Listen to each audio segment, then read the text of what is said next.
Good evening दोस्तों।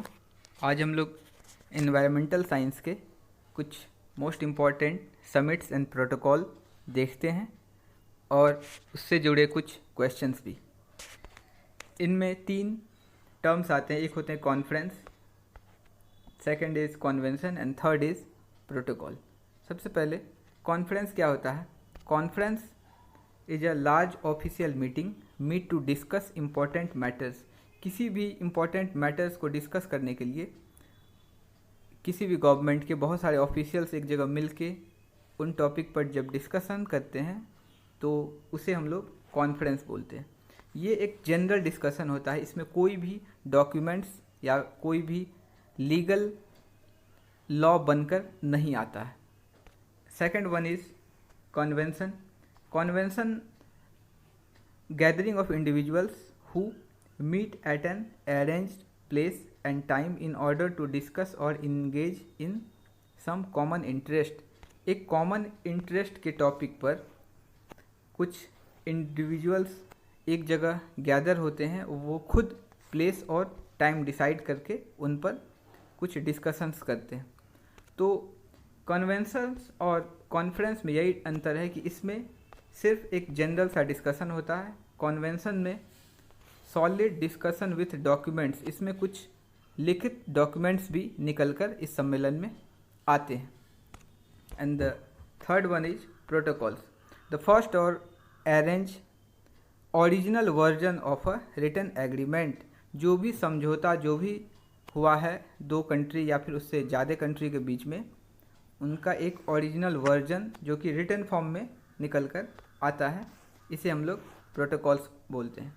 और simple अगर लैंग्वेज में बोले तो ये एक सेट ऑफ रूल्स है जो कि फाइनल आउटपुट के टर्म्स में किसी भी डिस्कशन के बाद निकल के आता है, जिसे सभी कोई को फॉलो करना पड़ता है।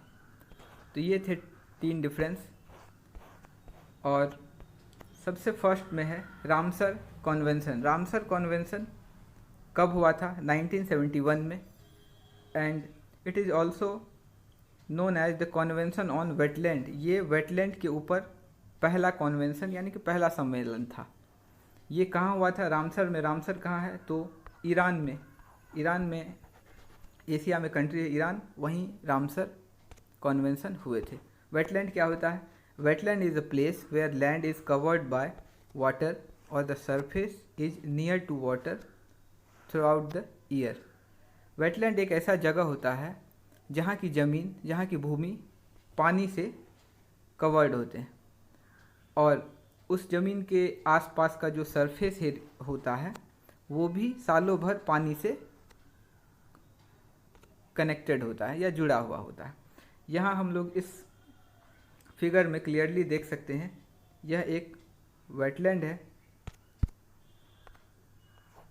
जहाँ पे ये पानी जो है आसपास के भूमि को एक दलदली वाला भूमि बनाए हुए, इसे हम लोग एक वेटलैंड बोलते हैं। यहाँ भी हम लोग इस फिगर में क्लियरली देख सकते हैं कि ये जो भूमि है, ये जो लैंड है वो पानी से गीला है और इसी दलदली भूमि को वेटलैंड बोलते हैं। प्रॉपर्टीज, कुछ सर्टेन प्रॉपर्टीज़ हैं जो वेटलैंड्स को इतना इम्पॉर्टेंट बनाती है। They absorb pollutants and improve the water quality. ये पानी के अंदर के जो पॉल्यूटेंट्स हैं उन्हें एब्जॉर्ब करते हैं और उनके वाटर क्वालिटी को इम्प्रूव करते हैं। कैसे? तो यहाँ हम लोग इसे देख सकते हैं। सपोज दैट कि इस पानी की जो सरफेस है उसके बीच में ये कुछ लैंड वाला पार्ट है जो कि एक वेटलैंड है। इस पर जो भी प्लांट्स या पौधे उगे होंगे वो एक स्पंज की तरह बिहेव करेंगे। जो भी इस पानी के अंदर पॉल्यूटेंट्स होगा इसे ये एब्जॉर्ब करेंगे। ये प्लांट्स के जो रूट्स होंगे, जो इनके जड़ें होंगे, इनसे क्या होगा, जो भी केमिकल्स और पॉल्यूटेंट्स इन वाटर में है इस प्लांट्स के द्वारा ये साफ़ होगा और यहाँ का पानी ज़्यादा क्लियर होगा। इसी तरह हम बोल सकते हैं they absorb pollutants and improve the water quality. Provide habitat for animals and plants and supports a wide diversity of life. ये बहुत सारे एनिमल्स और प्लांट्स के लिए हैबिटेट प्रोवाइड करते हैं। Help in recharging ground water, ground water को भी रिचार्ज करने के लिए। अब जैसे इस फिगर में देख सकते हैं कि यहाँ की जो भी पानी होंगे तो आसपास के जितने भी ज़मीन होंगे सब में ये पानी नीचे एक तरह से रेन वाटर हार्वेस्टिंग का भी ये काम करता है। Reduce soil erosion and increase the soil fertility. तो वेटलैंड के ऊपर जो भी पेड़ पौधे होंगे वो सॉइल इरोजन को चेक करेंगे, यानी कि कंट्रोल करेंगे, उनकी जड़ें मिट्टी को बहने नहीं देंगे और इससे हमारा सॉइल फर्टिलिटी भी इम्प्रूव होता है। सम इम्पॉर्टेंट फैक्ट्स, कुछ रामसर कन्वेंशन से जो निकल कर फैक्ट्स आते हैं हम उसे देखते हैं। इनसे डायरेक्टली एग्जाम में क्वेश्चंस आते हैं। टोटल वेटलैंड साइट्स जो कि वर्ल्ड में है वो है 2300 और इंडिया में है 37। World's first site was Cobourg peninsula जो कि ऑस्ट्रेलिया में है, ये 1974 में आया था। Europe has maximum number of wetlands. Europe continent के पास सबसे ज़्यादा नंबर ऑफ वेटलैंड्स है। United kingdom has maximum wetlands 175 और ये नंबर के मामले में फर्स्ट पोजीशन पर है United kingdom. And second position is Mexico जहां 142 वेटलैंड्स है। India joined in October 1982। India Ramsar convention को 1982 में ज्वाइन किया। एंड इंडिया के जो फर्स्ट वेटलैंड्स हैं वो हैं चिल्का लेक जो कि उड़ीसा में है and second one is Keoladeo national park जो कि राजस्थान में है। Bolivia has the largest area of wetland. Bolivia एक कंट्री है जो कि साउथ अमेरिका में है, वहाँ सबसे लार्ज एरिया का वेटलैंड पाया जाता है। And the second is Stockholm summit. ये कब हुआ? 1972। First time gather to discuss the protection of human environment. First time human environment के ऊपर डिस्कशन के लिए यहाँ लोग गैदर हुए। The very first time UN environment summit held in Stockholm in 1972। Stockholm में UN के द्वारा सभी इकट्ठे हुए ह्यूमन इन्वायरमेंट पे डिस्कशन करने के लिए। स्टॉकहोम कहाँ है? स्वीडन। स्वीडन की कैपिटल है स्टॉकहोम और ये यूरोप में एक कंट्री है, यूरोप में है और 1972 में ये ऑर्गेनाइज हुआ। Major issue include urbanisation. Human environment का मतलब होता है ह्यूमन के द्वारा जो आर्टिफिशियल इन्वायरमेंट क्रिएट की गई है, जैसे बिल्डिंग बनाना, रोड्स बनाना या फिर कोई भी मॉन्यूमेंट्स बनाना, ये सभी जो ह्यूमन के द्वारा जो इन्वायरमेंट क्रिएट की गई है उसे हम लोग ह्यूमन इन्वायरमेंट बोलते हैं। इनसे जो भी नेचुरल इन्वायरमेंट उनको कोई नुकसान न पहुँचे या इस ह्यूमन इन्वायरमेंट को कोई नुकसान न पहुँचे, इस पर इसमें डिस्कशन की गई। और इसमें जो नोटेबल आउटकम्स निकल के आए include decision to establish the UN। Some notable outcomes include decision to establish the UN environmental programme. कुछ नोटेबल आउटकम्स निकल के आए जैसे UN environmental programme and call to ban whaling. Ban whaling का मतलब है वेल मछली को पकड़ना और उससे मारना, इस पे रोक लगा दिया गया। UNEP के हेडक्वार्टर कहाँ है? नैरोबी, केन्या पूछा जा सकता है। फर्स्ट इन्वायरमेंटल डे 5 जून 1972 को ऑर्गेनाइज किया गया। CITES साइट्स 1973 में ये ऑर्गेनाइज किया गया। इसे हम लोग वाशिंगटन कन्वेंशंस के नाम से भी जानते हैं। Convention on international trade in endangered species of wild fauna and flora. ये convention international trade in endangered species के ऊपर डिस्कशन की गई। इसमें इंडेंजर्ड स्पीसीज के कॉन्जर्वेशन की बात की गई। लोकेशन कहाँ हुआ ये कन्वेंशन? जेनेवा में जो कि स्विट्जरलैंड में। बोन कन्वेंशन जो कि 1979 में ऑर्गेनाइज किया गया। कहाँ? बोन जो कि जर्मनी में है। इसमें conservation of migratory birds, wild animals also known as the convention on migratory species और बोन कन्वेंशन। इसे कन्वेंशन ऑन माइग्रेटरी स्पीसीज के नाम से जानते हैं। इसमें जो भी वाइल्ड एनिमल्स हैं जो कि माइग्रेटरी स्पेसीज हो चुके हैं उनके कंजर्वेशन की इसमें बात की गई। माइग्रेटरी स्पेसीज का मतलब होता है जैसे किसी पर्टिकुलर लोकेशन में कोई भी पक्षी रहते हैं और अगर उनके इन्वायरमेंट में कोई भी ह्यूमन के द्वारा चेंज हुआ है या कुछ भी हुआ है तो वो उस लोकेशन को छोड़ के किसी दूसरे लोकेशन में अब रहने जाते हैं, तो इन स्पेसीज़ को बोलते हैं माइग्रेटरी स्पेसीज, यानी कि एक जगह से दूसरे जगह तक उनका माइग्रेशन हुआ। और इसी के कंजर्वेशन पर बोन कन्वेंशन में बात की गई। Fifth one is Nairobi convention जो कि 1985 में हुआ। कहाँ हुआ? नैरोबी यानी कि केन्या में।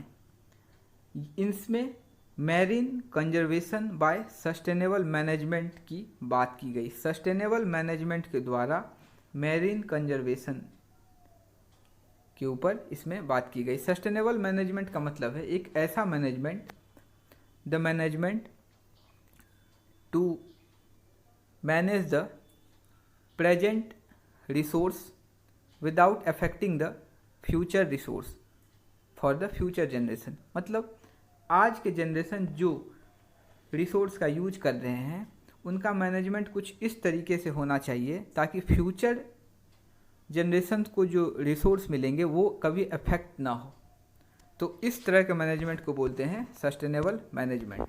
इफेक्टिव ईयर ये 1996 में लागू हुआ है, बट क्वेश्चंस आ सकता है नैरोबी कन्वेंशन कब हुआ, तो ये नैरोबी कन्वेंशन 1985 में हुई and is a part of UN environment regional seas programme और UNERSP के अंतर्गत ये लाया गया था।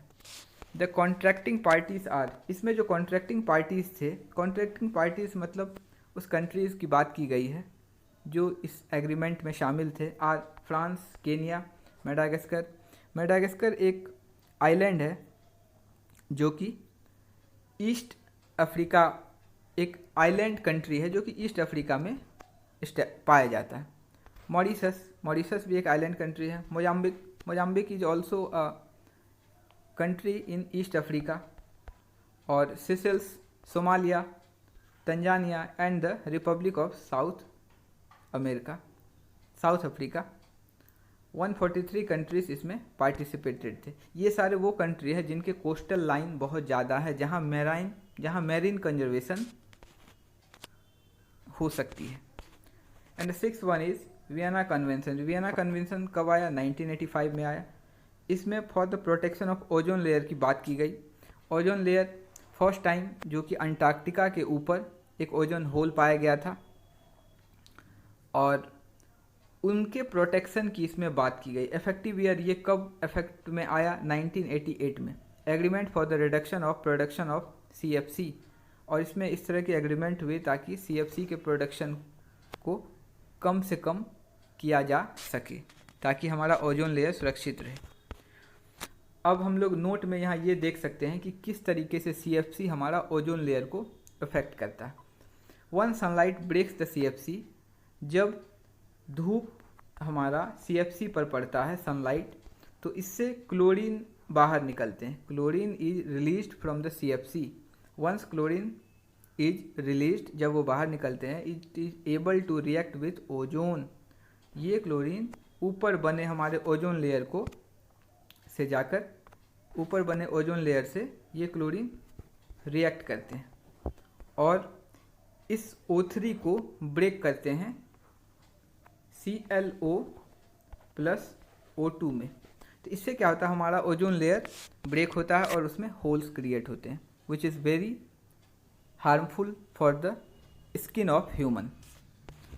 And 7th one is Montreal protocol. Montreal protocol 1987 में आया और set a protocol on substance that deplete the ozone layer. इसमें उन सब्सटेंस के ऊपर प्रोटोकॉल लगा जो कि ओजोन लेयर को डिप्लीट यानी कि कम कर रहे हैं, उनमें होल क्रिएट कर रहे हैं। इफेक्टिव ईयर ये लागू कब हुआ? 1989 में। ये भी सवाल इसमें पूछा जा सकता है कि मॉन्ट्रियल प्रोटोकॉल कब आया और कब ये इफेक्टिव हुआ, मतलब लागू हुआ।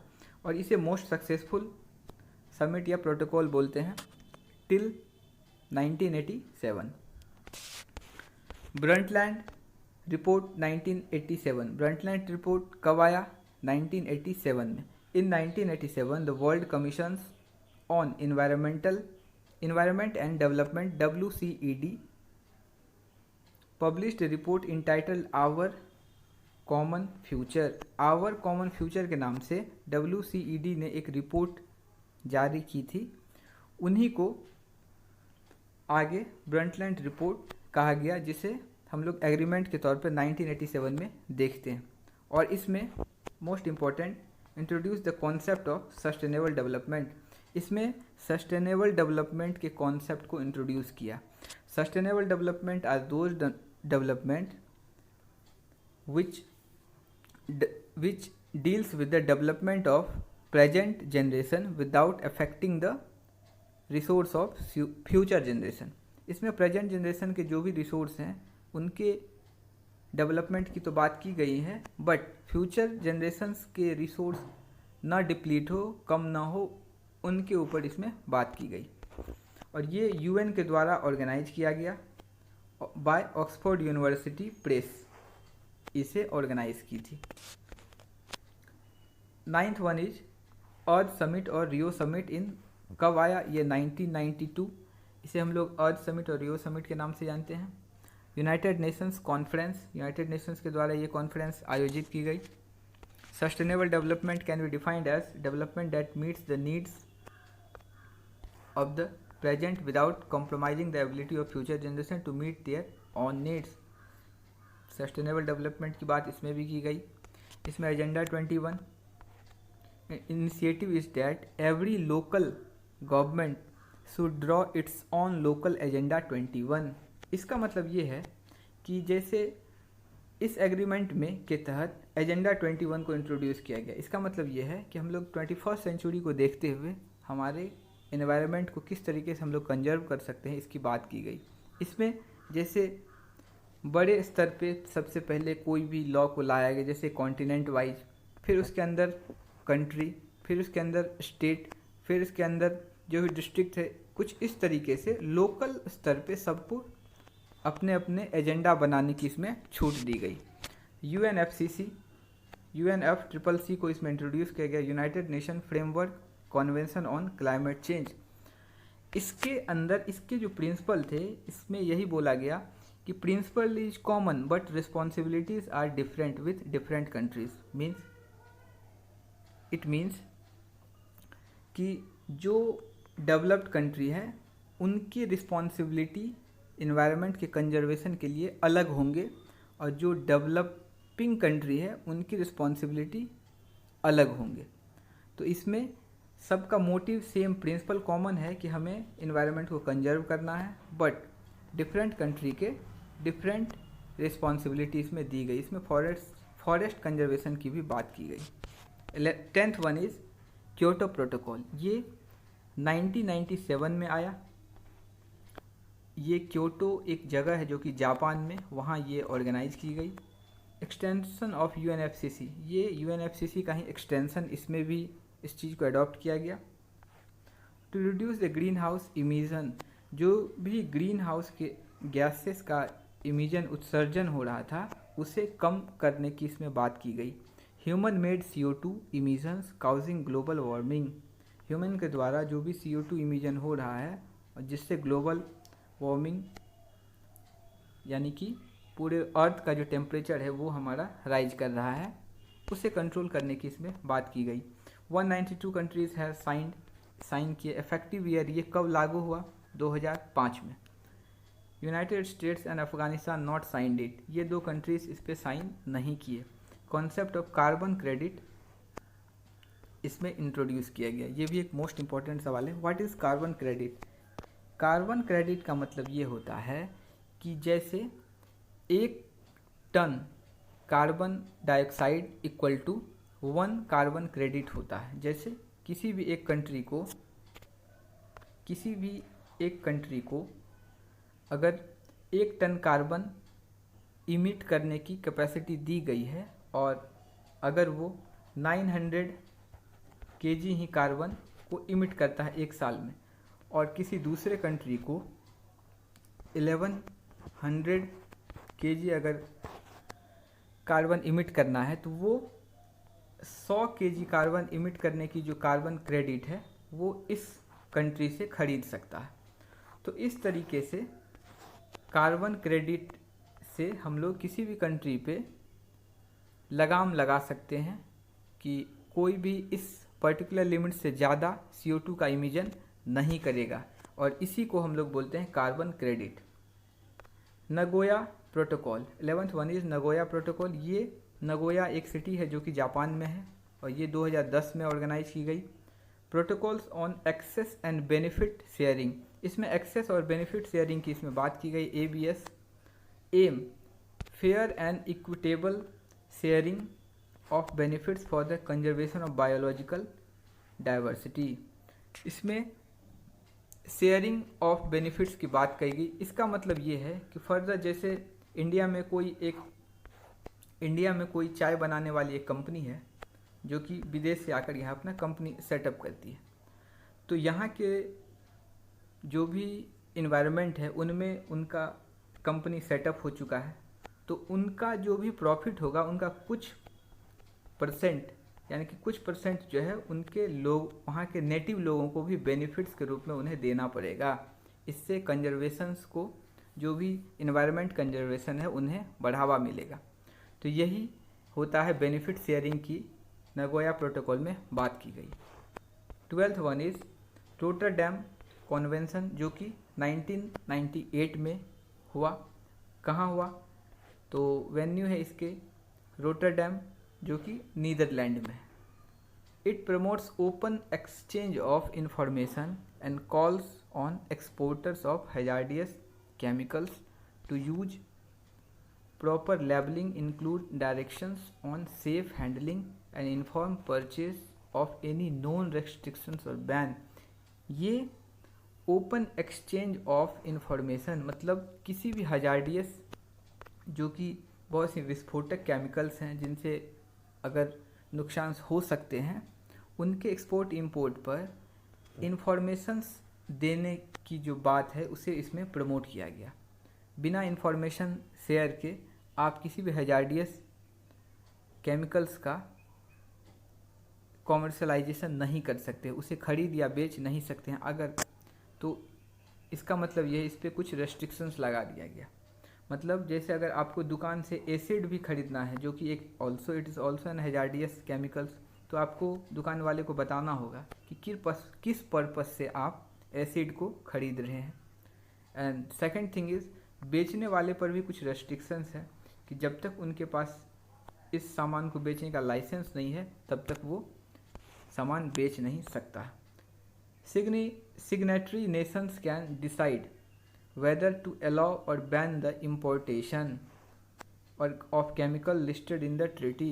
इस ट्रीटी के अंदर जिस केमिकल की लिस्टिंग की गई है उसका अपने देश में इंपोर्ट करना, आयात करना, वो कंट्री खुद अब डिसाइड कर सकता है कि कौन से हजार्डियस केमिकल्स का वो इंपोर्ट कर सकता है या करेगा या नहीं करेगा, ये वो खुद डिसाइड कर सकता है।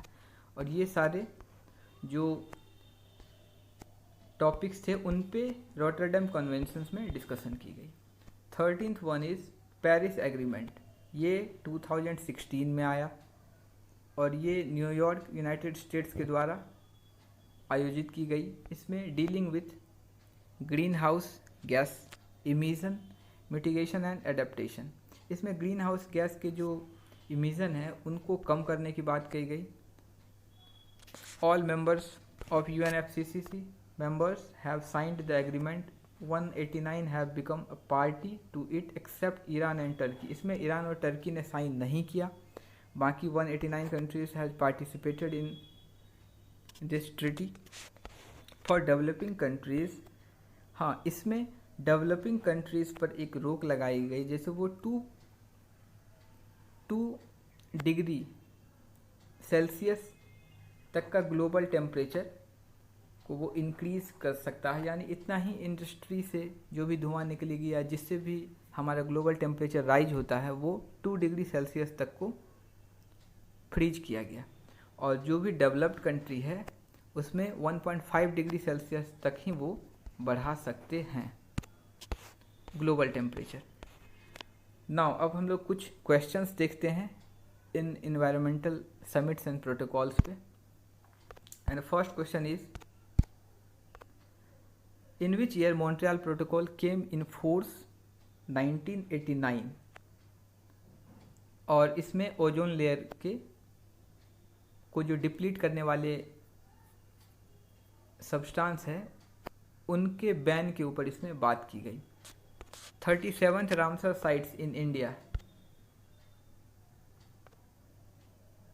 सुंदरबन डेल्टा, सुंदरबन वेटलैंड जो कि वेस्ट बंगाल में है, वो हमारा 37th रामसर साइट्स है इंडिया में। Total wetland in India 37, total wetland in world 2300। Kyoto protocols was signed in 1997 but affected on 2005, 2005 में ये इफेक्ट में आया। When was the first national forest policy launch in India after independence? Independence के बाद first national forest policy कब लागू हुई? तो 1952। Revised national forest policy in India 1988 में आई। Total forest coverage in India 21.54%। Carbon credit was introduce in which protocol? Kyoto protocol, ये हम लोगों ने अभी अभी देखा है।